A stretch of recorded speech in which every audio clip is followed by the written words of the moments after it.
السلام علیکم ورحمۃ اللہ دوستو، آپ دیکھ رہے ہیں مختصر پور اثر ایپیسوڈ نمبر 21، یعنی کہ لاسٹ ایپیسوڈ میں خوش آمدید۔ اور آج کی اس ایپیسوڈ میں ہم پڑھیں گے وقف، کہ وقف کسے کہتے ہیں۔ یاد رکھیے کہ وقف کہتے ہیں کسی بھی حرف کے اوپر سانس اور آواز کو توڑ دینا، اس کو وقف کہتے ہیں۔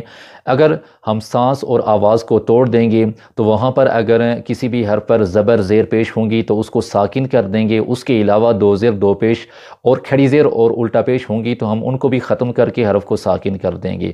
باقی بچتی ہیں دو چیزیں، کھڑا زبر کبھی تبدیل نہیں ہوتا ہے، وہ اسی طرح سے ہی رہتا ہے، اور اس کے علاوہ دو زبر میں سے ایک زبر ختم ہو جاتی ہے اور جو ایک زبر بچتی ہے وہ حرف کو لمبا کر دیتی ہے۔ باقی اس کے علاوہ ساکن حرف کبھی بھی تبدیل نہیں ہوتا ہے، اور اس کے علاوہ جہاں کہیں بھی گولتا آئے گی اس کو ہم ہا سے بدل دیں گے، بے شک اس کے اوپر جو بھی ہو، تنوین ہو یا پھر حرکت جو بھی ہو، ہم اس کو ختم کر دیں گے۔ اب آئیں سبق کا آغاز کرتے ہیں۔ سب سے پہلا لفظ ہے صادقین، تو صادقین نون کے اوپر زبر ہے تو ہم اس کو اگر وقف کی صورت میں پڑھیں گے تو آئے گا صادقین، زبر ختم ہو جائے گی اور حرف کو ہم ساکن کر دیں گے۔ اسی طرح سے نادمین، زبر ہے، وقف کی صورت میں ہم اس کو پڑھیں گے نادمین، اور اس کے بعد مستقیم، وقف کی صورت میں اگر اس کو پڑھیں گے تو زبر ختم ہو جائے گی مستقیم۔ آگے فیہ، وقف کی صورت میں ہا کے نیچے زیر ختم ہو جائے گی فی، لیکن ہا کی آواز باقی رہے گی۔ اور اس کے بعد شفتین، وقف کی صورت میں شفتین۔ بالحق، وقف کی صورت میں اب زبر زیر ختم ہو چکی ہے لیکن شد باقی ہے تو ہم دبا کر حروف کو چھوڑیں گے، بالحق۔ اور اس کے بعد نستعین، وقف کی صورت میں نستعین۔ یشاء، وقف کی صورت میں یشاء۔ اب وقف کی صورت میں جیسے ہی پیش ختم کریں گے تو حمزہ ساکن بن جائے گا۔ ایپیسوڈ نمبر 21 میں ہم نے پڑھا تھا کہ حمزہ ساکن کو ہمیشہ جھٹکا دے کر پڑھتے ہیں، تو اس میں تھوڑا سا وقف کی صورت میں جھٹکا باقی رہے گا، یشاء ایسے۔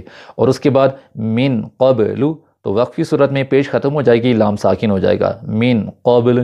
اور اس کے بعد شہرن، وقف کی صورت میں شہر، اب دو زیر کی مثال آ رہی ہے، دو زیر دو زبر اور دو پیش کی مثال آ رہی ہے، یعنی کہ تنوین کی مثالیں آ رہی ہیں، تو یاد رکھنا ہے کہ دو زیر اور دو پیش تو ختم ہو جائیں گی لیکن دو زبر میں ہم نے جو ایک زبر بچے گی اس میں یہ خیال رکھنا ہے کہ اس کو لمبا کر دینا ہے، تو دو زیر کو ختم کر دیں گے تو ہم پڑھیں گے شہر۔ اور اس کے بعد شیئن، وقفی صورت میں شیء، یہاں بھی حمزہ ساکن ہو جائے گا اور اس کو اس کے جھٹکے کے ساتھ چھوڑیں گے۔ اور اس کے بعد قسط، وقفی صورت میں قسط، کیونکہ طا ساکن ہونے کے بعد حروف کلکلہ بن جائے گا تو اس کو ایسے کریں گے کہ کلکلے کے ساتھ ڈبل آواز کے ساتھ چھوڑیں گے، قسط۔ اور اس کے بعد لہون، وقفی صورت میں جب ہم وقف کریں گے تو ہا پہلے سے ساکن تھا لیکن آگے وقف کی صورت میں وقف کی وجہ سے واو بھی ساکن ہو گیا تو ہم اس کو پڑھیں گے لہو۔ اور اس کے بعد قدیر، وقف کی صورت میں قدیر۔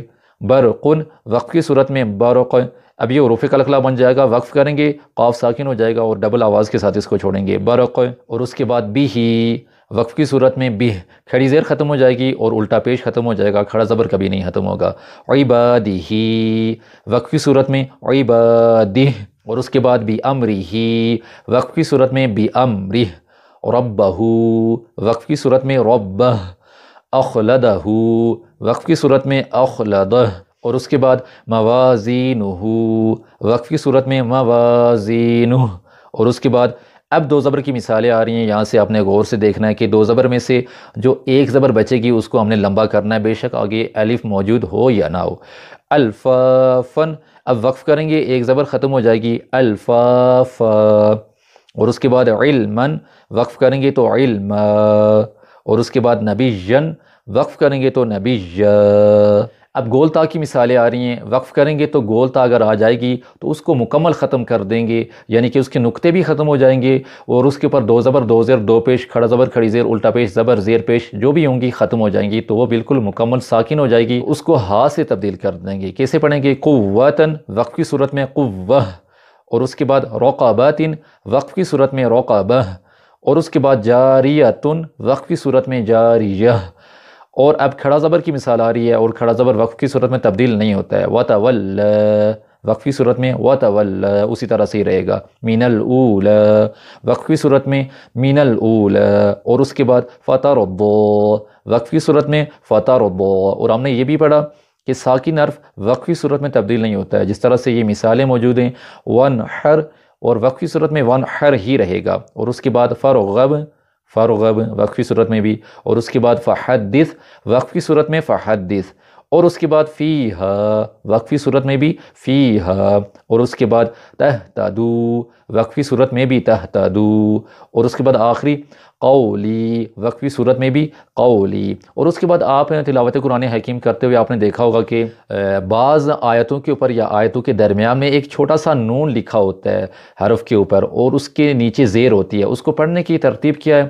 یاد رکھیے کہ اس کی ڈیٹیل تجوید کے اندر موجود ہے، اس طرح سے قاعدے کے اندر موجود نہیں ہے۔ آپ بس اتنا یاد رکھیے کہ اگر نون موجود ہو تو آپ اس کو ملا کر پڑھ لیا کریں۔ بس یہ آسان سا کلیہ میں نے آپ کو بتا دیا ہے، کیونکہ اگر اس کی ڈیٹیل میں جاؤں گا تو آپ کو سمجھ نہیں آئے گی۔ جس طرح سے یہ نیچے لفظ آیا ہوا ہے خیرن الوصیۃ، تو اس کو آپ اسی طرح سے ہی پڑھ لیں، ٹھیک ہے۔ اور اس کے بعد آگے ایک اور مثال کر لیتے ہیں، شیبان السماء، اور اس کے بعد منیبین ادخلوہا، تو اس کے بعد منیبین اقتلوا، اور اس کے بعد قدیر الذی خبیر الذی۔ تو آج کی ہماری ایپیسوڈ مکمل ہوئی۔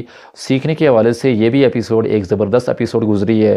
انشاءاللہ جلد نئے کورسز کے ساتھ دوبارہ سے آپ سب کی خدمت میں حاضر ہوں گا، کیونکہ ابھی نماز جنازہ کورس کروانا ہے، میت کو کیسے نہلاتے ہیں، اور اس کے بعد کسی کی موت کا وقت قریب آ جائے، یہ ایک ترتیب کے ساتھ سیکوینس کے ساتھ ہم آگے جائیں گے۔